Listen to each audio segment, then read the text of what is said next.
Perusahaan raksasa teknologi Lenovo di Seattle, Amerika Serikat, resmi menerapkan serangkaian sistem berbasis kecerdasan buatan atau AI untuk mendukung operasional Piala Dunia FIFA 2026. Teknologi yang dihadirkan mencakup pembuatan avatar 3 dimensi untuk tayangan ulang, asisten pengetahuan tim, hingga kamera khusus tim. Salah satu inovasi terbesar yang dihadirkan adalah fitur RevCam atau kamera wasit yang dilengkapi teknologi stabilisasi gambar berbasis AI guna memberikan pengalaman menonton yang lebih imersif.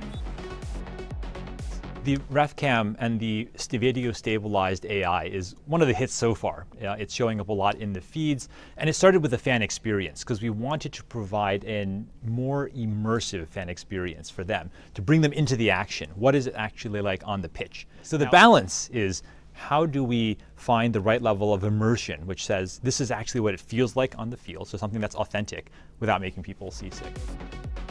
Tidak hanya berfokus pada sudut pandang tayangan wasit, inovasi rekaman juga menyasar pada bentuk fisik para pemain yang berjibaku di lapangan. Namun besarnya akuisisi data tersebut menuntut adanya infrastruktur digital yang aman sekaligus super cepat. First, we start with high-resolution scanners to make sure that there's a high fidelity for the player's entire body and physical lifelike dimensions, right? Down to their boot size, their shoe size, right? Their dimensions, and that is very important. The other challenge is being able to render that at high resolution in the amount of time available, because we can't wait many, many seconds while somewhere is processing in the cloud. So we actually want to do that with a combination of hybrid AI technology. Kecepatan penerapan teknologi di lapangan ini menjadi bukti kuat adanya kesamaan antara ambisi strategis Lenovo dan visi jangka panjang FIFA. They want to attract the next generation of fans. They want to evolve the game. They want to democratize access from both bringing more fans on board, but also in the coaching and the analytics that we talked about. All these aspects matched really well with Lenovo's smarter AI for all vision. And so I think we were equally ambitious about using technology in all the ways we could think of and more as the frontier advanced of being able to apply. And so I'm more optimistic than ever, especially as we're seeing some of the fruits come out on the world stage for this World Cup. Melalui integrasi teknologi multidimensi ini, pihak FIFA berharap dapat menarik generasi baru penggemar sepak bola, sekaligus memperluas akses analisis bagi para pelatih di seluruh dunia. Era baru digitalisasi lapangan hijau ini diharapkan mampu menjadi standar baru pada gelaran turnamen olahraga internasional di masa depan. Halo, apa kabar? Saya Albi Pratama. Selamat datang di era digital, di mana teknologi terus mengubah dunia. Mari kita jelajahi bersama perkembangan sains, hobi, dan teknologi saat ini dalam CNN Indonesia Tech. Di episode kali ini, kami punya beberapa informasi menarik di antaranya. Pemadaman listrik bergilir tak hanya merugikan banyak pelanggan, mulai dari segi bisnis hingga usaha. Namun, pelanggan karangan rumah tangga juga khawatir pemadaman listrik bergilir akan berimbas pada kondisi alat-alat elektronik rumah tangga mereka. Sebuah perusahaan rintisan asal Inggris menciptakan inovasi energi berupa baterai yang memanfaatkan mikroba alami di dalam tanah untuk menghasilkan aliran listrik secara terus-menerus. Penasaran? Karena itu, langsung saja kita mulai CNN Indonesia Tech sekarang.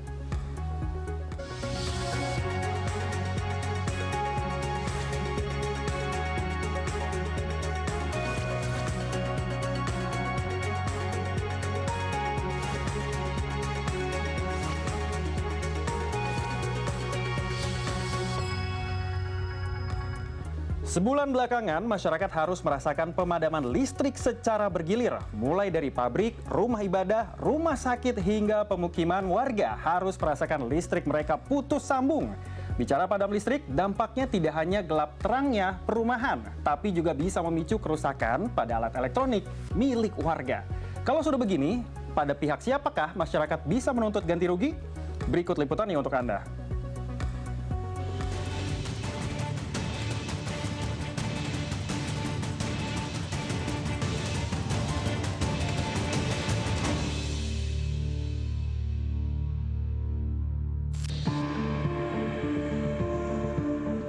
Padam listrik bergilir terus dirasakan masyarakat hingga pekan ini.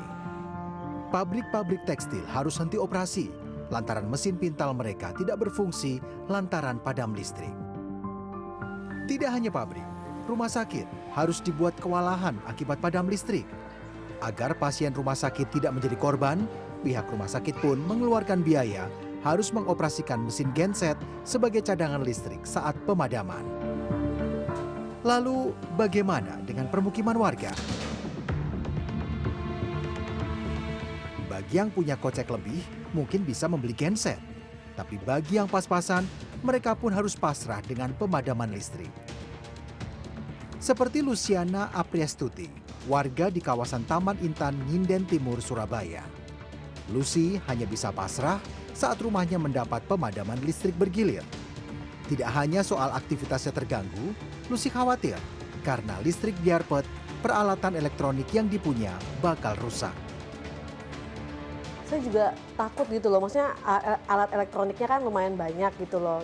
Mati, tiba-tiba nyala kan pasti ada lonjakan arus listrik ya. Saya juga khawatir sebenarnya, takut gampang rusak dan masa pakainya jadi pendek. Sejauh ini, untuk mencegah peralatan elektronik rumahnya rusak akibat listrik biarpet, Lucy mencabut stop kontak barang elektronik sebelum pemadaman terjadi. Karena itulah, Lucy berharap jadwal pemadaman disosialisasikan agar warga bisa bersiap.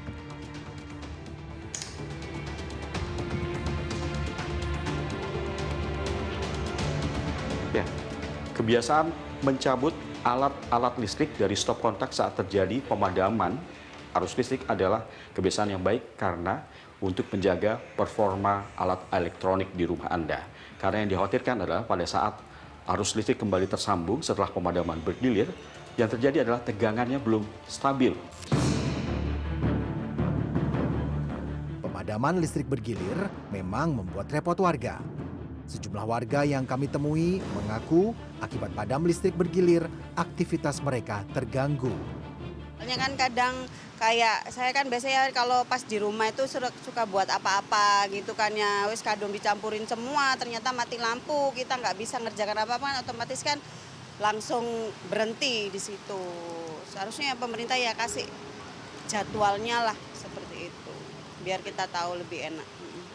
Biasanya sih awal-awal ya pasti telepon dulu ke PLN. Jadi terus kalau dikasih tahu berapa jamnya. Kalau biasanya enggak bisa diprediksi ya dicabuti. Tapi kalau bisa diprediksi biasanya yang besar-besar nggak perlu dicabuti untuk ini. Untuk biar nggak naik turunnya nggak rusak. Iya. Ya, kalau saya karena punya komputer ya, laptop. Jadi kayak laptop itu kabel-kabelnya saya cabut dulu. Karena takutnya nanti ketika tiba-tiba nyala, takutnya nanti kan langsung masuk gitu ya. Bahaya juga. Bakal ngerusak alat. Merusak. Dosen dan peneliti jurusan Teknik Elektro Institut Teknologi 10 November Surabaya, Dedet C. Riawan, mengungkapkan alat-alat elektronik memang sensitif terhadap perubahan catu daya. Karena itu, mencabut sambungan alat elektronik dari stop kontak merupakan langkah tepat saat terjadi pemadaman listrik. Nah, hal-hal yang mungkin perlu dipertimbangkan adalah ketika misalkan kulkas-kulkas atau peralatan yang pakai motor listrik yang belum punya inverter seperti itu, maka dia akan mati tiba-tiba, nyala tiba-tiba. Nah, ini bisa mempengaruhi istilahnya tadi.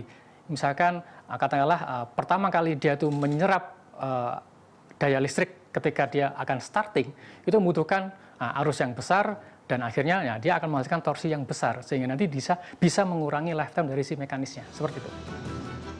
Dampak listrik biarpet memang membuat masyarakat dirugikan, mulai dari aktivitas mereka terganggu hingga ancaman kerusakan barang elektronik.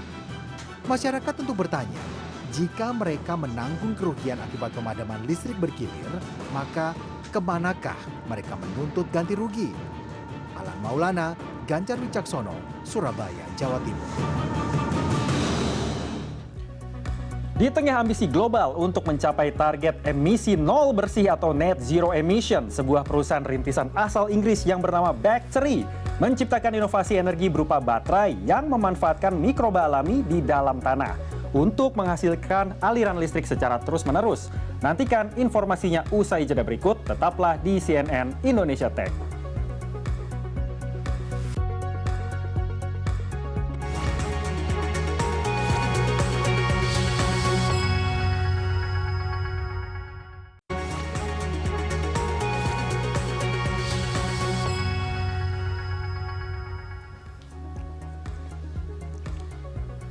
Di tengah ambisi global untuk mencapai target emisi nol bersih atau net zero emission, sebuah perusahaan rintisan asal Inggris yakni Bactery menciptakan inovasi energi berupa baterai yang memanfaatkan mikro alami di dalam tanah guna menghasilkan aliran listrik secara terus-menerus. Teknologi ini berpotensi menjadi solusi matang untuk menggantikan baterai sekali pakai pada sensor pertanian hingga infrastruktur digital di wilayah terpencil.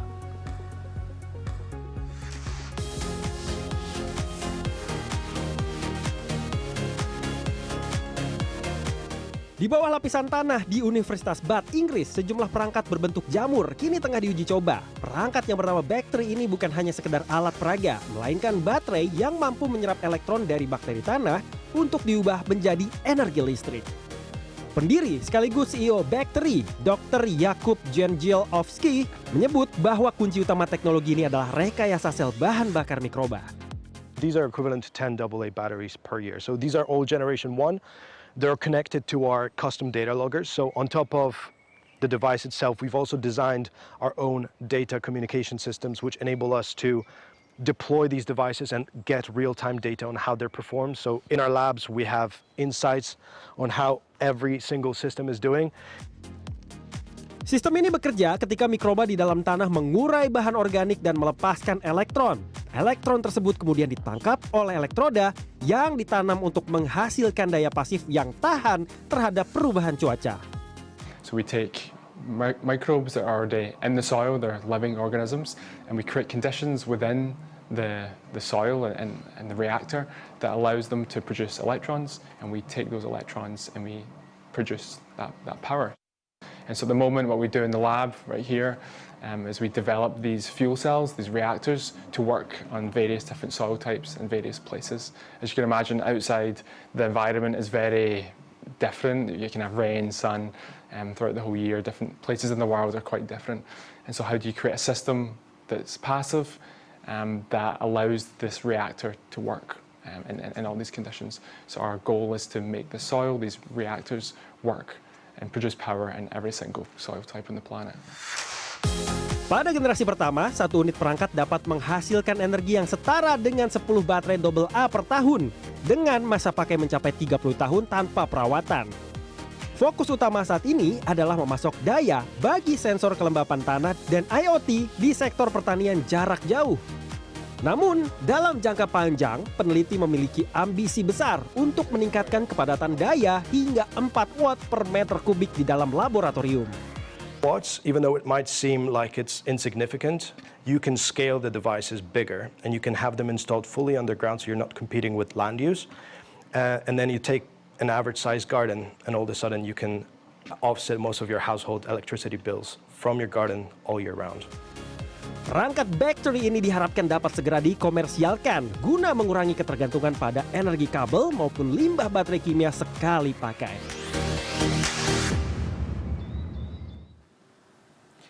Australia resmi membuka kilang pemurnian karbon pertama yang mampu menyulap gas emisi beracun menjadi produk bernilai ekonomi tinggi seperti semen, kertas, hingga kaca. Kilang canggih bernama Myrtle ini digadang-gadang akan menjadi jawaban atas sulitnya menekan emisi di sektor industri berat.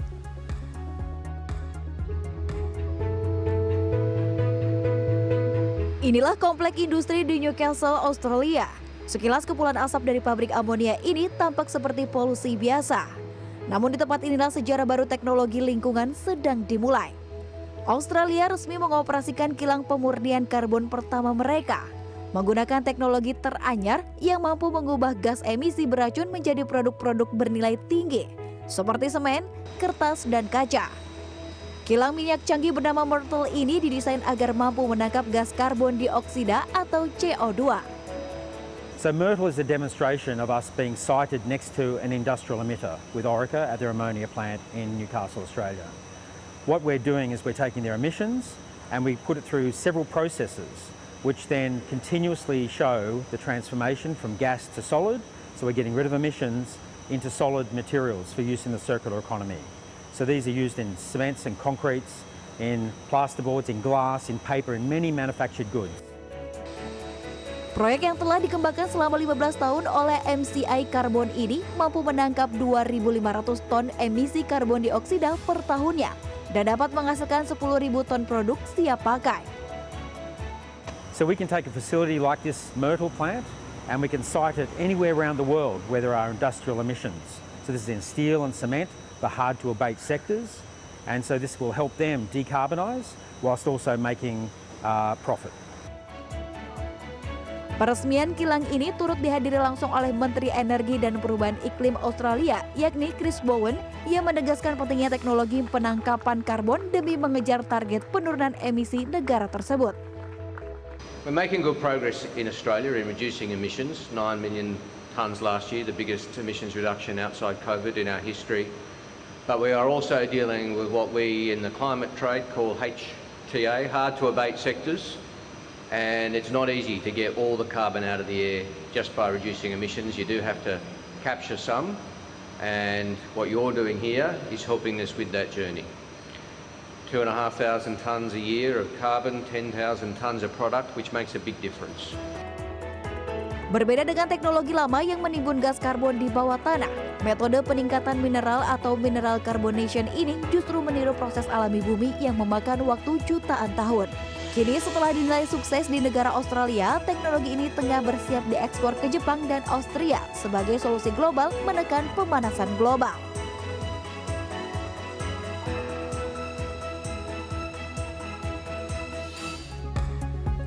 Integrasi teknologi kecerdasan buatan atau AI kini mulai merambah ke dalam industri kesehatan dan kebugaran fisik, seperti yang dilakukan oleh studio gym di Amerika Serikat yang memanfaatkan perangkat pintar untuk mengubah metode olahraga tradisional menjadi lebih efisien dan terukur. Nantikan informasinya usai jeda berikut, tetaplah di CNN Indonesia Tech.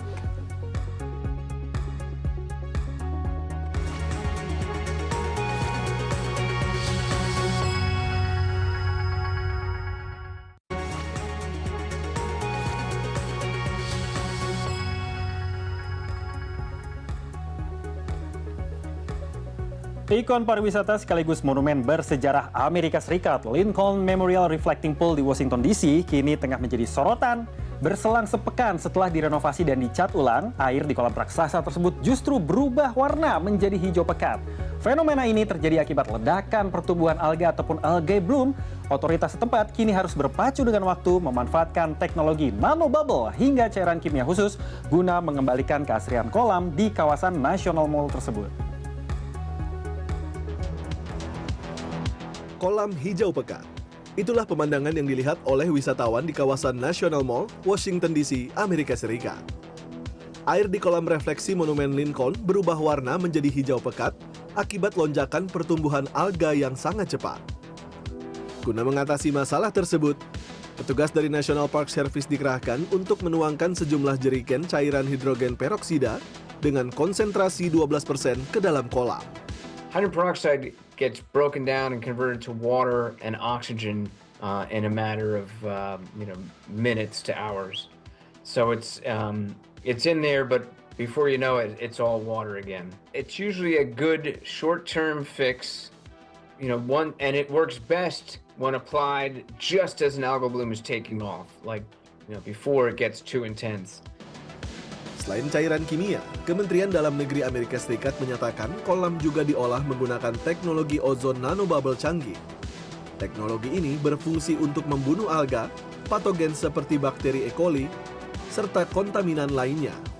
Namun para ahli memperingatkan bahwa proses ini memiliki tantangan tersendiri. Pasalnya, alga memiliki kecenderungan untuk rebound atau tumbuh kembali.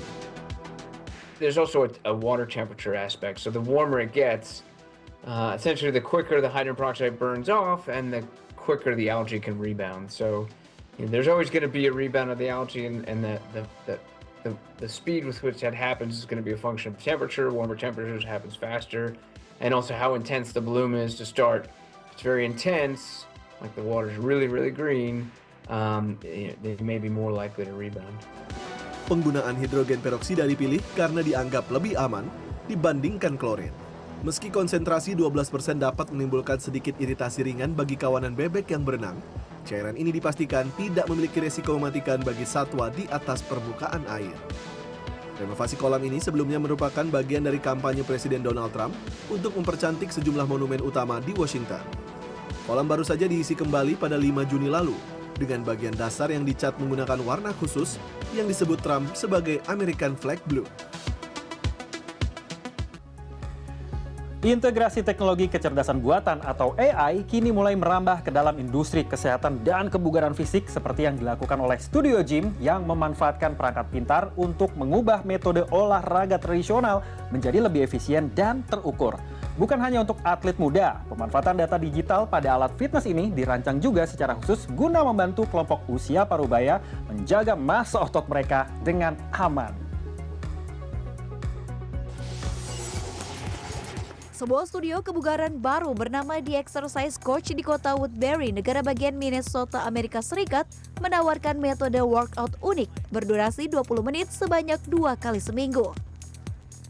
Berbeda dengan gym konvensional, studio ini menggunakan mesin berbasis kecerdasan buatan atau AI untuk menyesuaikan porsi latihan bagi setiap klien. Alat bernama Acer Baltic ini bekerja secara otomatis pada tahap awal untuk mengukur kekuatan serta jangkauan gerak tubuh. Data-data tersebut kemudian diolah oleh AI sebagai acuan utama program latihan. The machine will then use that to create the workout for you, so that you are always spending the most time under tension in the right amount for you. Dengan intensitas beban yang diatur secara real-time, metode ini juga berfungsi sebagai jalan keluar bagi klien yang ingin tetap aktif namun khawatir akan kesehatan tulang mereka. That's reducing some of that wear and tear on the joints. That's creating a little bit of a safer experience, especially for somebody who's looking at some age-related muscle loss. Fenomena penurunan massa otot seiring bertambahnya usia memang menjadi tantangan fisik bagi kelompok lansia. Namun pihak studio menegaskan kondisi tersebut sebenarnya dapat diantisipasi jika ditangani dengan metode workout yang tepat. We don't need to accept a casual decline in muscle mass. We can keep it up with the right level of intensity and the right frequency. Melalui inovasi ini, pihak manajemen pun berusaha menumbuhkan kembali rasa percaya diri masyarakat akan potensi keandalan fisik mereka.